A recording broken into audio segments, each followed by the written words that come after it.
So starting out, I can't believe I just caught that. Hey y'all, my name is Nat. I hope you're having a terrific day today, and for this video we are going to be doing my 10 books I want to get read in 2023.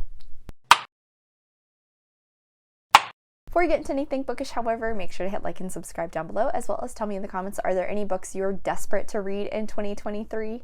Alright, so I am not special, just like everybody else. I have a list of books that I am determined to get read this year. I'm going to stick with 10 books because that seemed like an average number last year, and I actually only read 8 of them. But to be fair, one book, the release date got pushed back into 2023, so that wasn't my fault.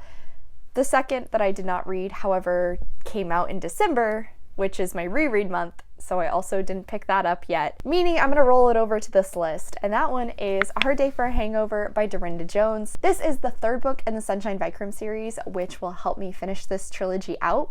This series is following our main character of Sunshine, who recently became the sheriff in the small town she grew up in thanks to her parents' meddling. However, it turns out her small town is a lot busier than she was anticipating. This is only worsened by the fact that her teenage daughter has now become obsessed with mysteries as well. Just like other Dorinda Jones series, it also has a very swoony, steamy romance with Levi.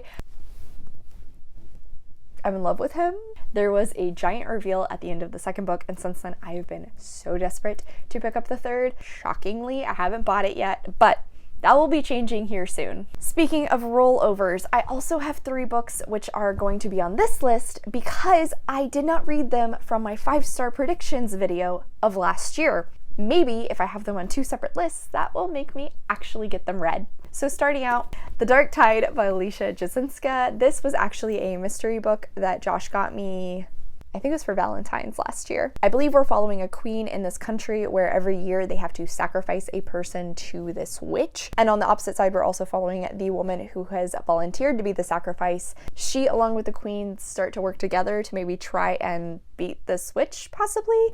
I know it's sapphic, it's fantastical. I've also heard that it has very whimsical, beautiful writing, which those 3 things together sound like a great time to me, and why I put it on my 5-star predictions list. I also haven't really heard anybody review this book, meaning I'm going in with pretty much no expectations, and here's hoping that maybe that'll mean I really enjoy it. Another 5-star prediction is Skin of the Sea by Natasha Bowen. This is a Little Mermaid retelling, and having anything folklore, mythology, or fairy tale style within a book automatically makes me intrigued. This mermaid is supposed to take the souls of people who die in shipwrecks. However, she actually ends up saving the life of a boy in a shipwreck, and it ends up having far bigger consequences than either of them could have predicted. I've heard really positive things about this from the people who have read it, and I mean, this cover is absolutely stunning. I cannot wait to pick it up.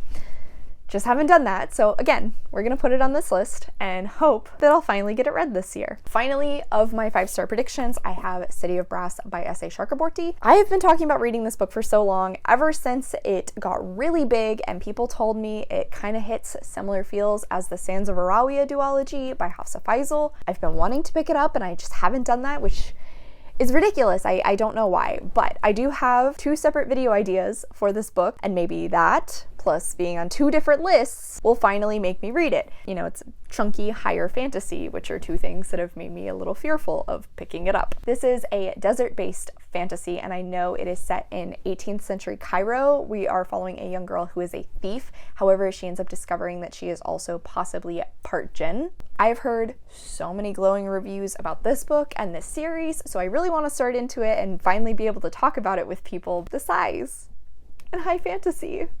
It makes me nervous. Similar to last year's list, I also thought it might be fun to include on this list the oldest book on my TBR right now. Oldest in that it has been on my TBR for the longest amount of time. Right now that is Heart-Shaped Box by Joe Hill? Yes, it is. So I know this is either a horror or like a dark thriller where we're following a person who is a collector of these really macabre, dark artifacts. And I think he ends up buying a box. It carries a curse with it or something. I'm not really sure, honestly. I don't even remember why this got put on my TBR, but it is. And I'm gonna read it. I've never read anything by Joe Hill, so we'll see how that goes. I do know he gets a fair amount of praise. Another book on my own TBR is Clap When You Land by Elizabeth Acevedo. So this one I want to read because it's a little bit out of my comfort zone. This story is written in a poetry format, which Poetry and I don't usually get along, but I've heard so much praise for Elizabeth Acevedo's books that I have to admit I'm a little intrigued. The only reason this is on my own TBR is because I found it at a little free library, and it was a relatively new book, hardback, with this absolutely stunning naked hardcover, and I couldn't resist myself. I ended up picking it up. Like I said, it's so out of my comfort zone that I've never actually reached for it. So maybe putting it on this list will inspire me to finally do that. I know this is following two half-sisters who only end up discovering about one another when their father dies in a plane crash. One of them lives in New York City while the other resides in the Dominican Republic and have never known about each other, but after their father passes, they finally discover one another's existence, and the story goes from there. I'm not really sure about anything more. I've heard tons of praise about Acevedo's work. I've also heard to check out the audiobooks of her stuff, which I may do in this case. Like I said, it's poetry based, and that's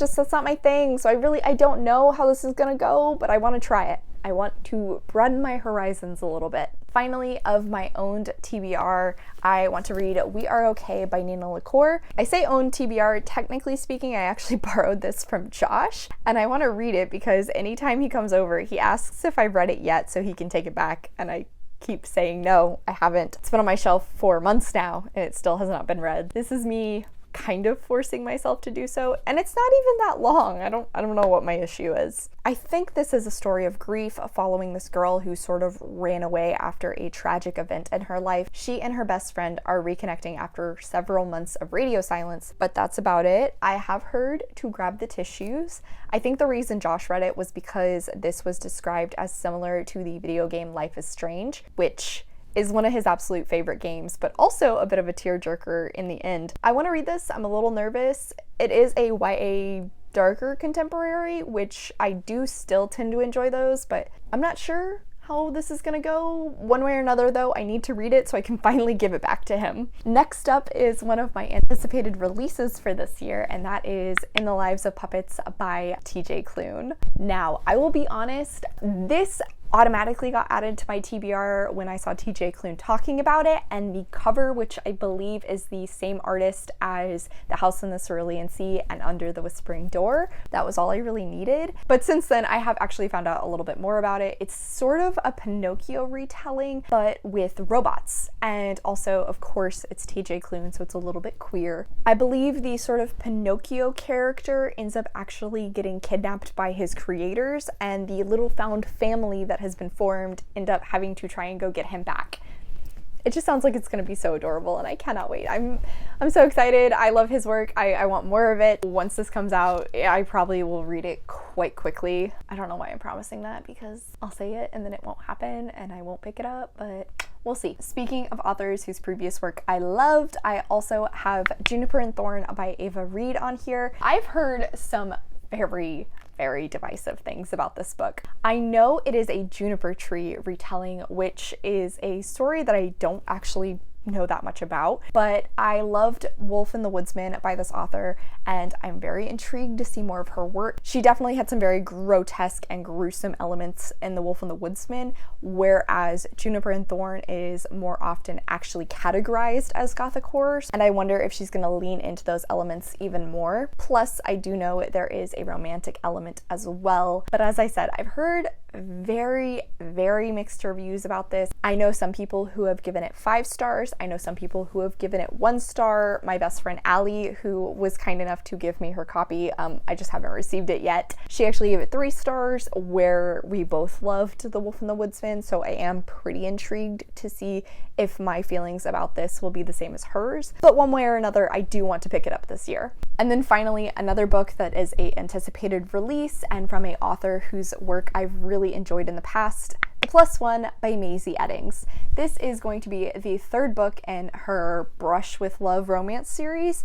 I don't know if it has another name apart from that, but I've actually received the last 2 books as art copies from NetGalley and have in fact received an ARC of this one as well, so that's hilarious to me. I believe this one's going to be following Indira, the 3rd and final of the friend group who hasn't had her relationship established yet. I think this is enemies to lovers, but also kind of like forced proximity, maybe some fake dating. I'm not really sure. I do know Indira is going to be falling for Jude. The two of them have never liked each other, and both of them are involved in this wedding planning for one of their friends. I'm gonna assume Harper and Dan from the first book, but that's not a guarantee. Jude is completely stressed out with planning it, while Indira is unfortunately consistently having to run into her ex and his new gorgeous girlfriend. So, I mean, right there, that sounds like the setup for some fake dating on top of the enemies and the forced proximity. Even though fake dating isn't my fave, 2 out of 3 is still pretty good. And I've also really enjoyed Maisie Edding's previous books. Also, she weaves in different discussions about mental health very well, so I am interested to see if she continues that trend here. I think Michelle at Michelle's Library and I have already decided we're gonna be buddy reading this, so I can't wait for that. Hopefully between this video, an ARC vlog, and Michelle, I will actually get this read. We'll see. I could still let myself down. All right, y'all, so that is it for today. Thank you so much for coming to my channel. I really appreciate it. Make sure to hit like and subscribe down below. I have all my socials as well as a few ways you can support me linked in the description if you are interested. I come out with videos on Monday and Friday, but until then, I hope you continue to have a terrific day. Love you, bye!